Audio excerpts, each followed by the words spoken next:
কল্পনা করুন এমন একটি জঙ্গল যেখানে কোনোদিনও সূর্যের আলো পৌঁছায় না। কল্পনা করুন এমন একটি জঙ্গল যেখানে মানুষ গেলে রাস্তা হারিয়ে ফেলে। কল্পনা করুন এমন একটা গহীন বন জঙ্গল যেখানে মানুষ কি সেখানে পশু পাখিরাই নিজেদের বাসা খুঁজে পায় না।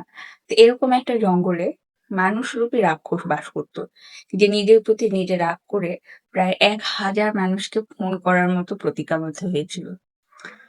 তো একদিন কি হয়, তার বন জঙ্গলে তো এই রাক্ষসের যে মা, তার মা যেতেও ভয় করত। কিন্তু গৌতম বুদ্ধের কাছে এই খবর অনেক আগে পৌঁছে গিয়েছিল যে তার এরকম রাজ্যে একজন মানুষ আছে যে নিজের প্রতি নিজে প্রচন্ড রাগ। তার যেহেতু 999 জন মানুষই খুন করা হয়ে গিয়েছিল এবং তার তলোয়ার সবসময় রক্তে ভেজা ছিল, ঠিক ওই দিন সে মনে মনে এটা চিন্তা করে যে সে আজকেও একজনকে শিকার করবে, আজকেও একজনকে খুন করবে। ঠিক ওই দিনই গৌতম বুদ্ধ সেই জঙ্গলের মাঝখান দিয়ে যাচ্ছিল এবং এই মানুষরূপী রাক্ষস, যার নাম হচ্ছে আঙ্গুলিমাল, সে গৌতম বুদ্ধকে দেখে বলছে, দাঁড়াও। তো গৌতম বুদ্ধ না দাঁড়িয়েই সামনের দিকে আস্তে আস্তে হেঁটে যাচ্ছিল শান্তভাবে। আঙ্গুলিমাল তাকে আবার বলছে, দাঁড়াও। গৌতম বুদ্ধ এবারও দাঁড়ালো না। গৌতম বুদ্ধ আরেকটু সামনের দিকে এগিয়ে গেলেন এবং তখন উনি থেমে গেলেন। তিনি থেমে যাওয়ার পরে আঙ্গুলিমালকে উদ্দেশ্য করে বলছেন, আমি তো থেমে গিয়েছি, তুমি কবে থামবে?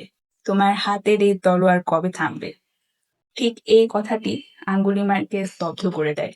সে মুহূর্তেই তার মধ্যে এটা বোধোদয় হয় যে সে যে কাজটি করছে এটা অত্যন্ত ভুল কাজ। সে তখন গৌতম বুদ্ধের দিকে স্তব্ধ হয়ে দাঁড়িয়ে আছে। গৌতম বুদ্ধ তখন আবার বলতে শুরু করলো, সামনে একটি গাছ আছে, তুমি সেই গাছের ডালটি কেটে ফেলো। কোনো রকম দ্বিধাবোধ ছাড়াই আঙ্গুলিমাল সেই গাছের ডালটি কেটে ফেলে এবং গাছের ডালটি কেটে ফেলার সঙ্গে সঙ্গেই গৌতম বুদ্ধ তাকে বলল, তুমি এখন এই ডালটি আগের জায়গায় জোড়া লাগিয়ে দাও। আঙ্গুলিমাল তখন বলছে, এটা তো সম্ভব না, গাছের ডাল যেটা কেটে ফেলা হয়েছে সেখানে তো আর জোড়া লাগানো সম্ভব না। তখন গৌতম বুদ্ধ বলে, তাহলে তুমি যেসব মানুষকে মারছো তাদেরকে কি আর ফেরানো সম্ভব হবে? এটা কথা শুনে তার মধ্যে আরো বোধোদয় হলো। সে আরো বুঝতে পারলো যে সে যে কাজটি করছে এই কাজটি একদমই করা ঠিক হচ্ছে না।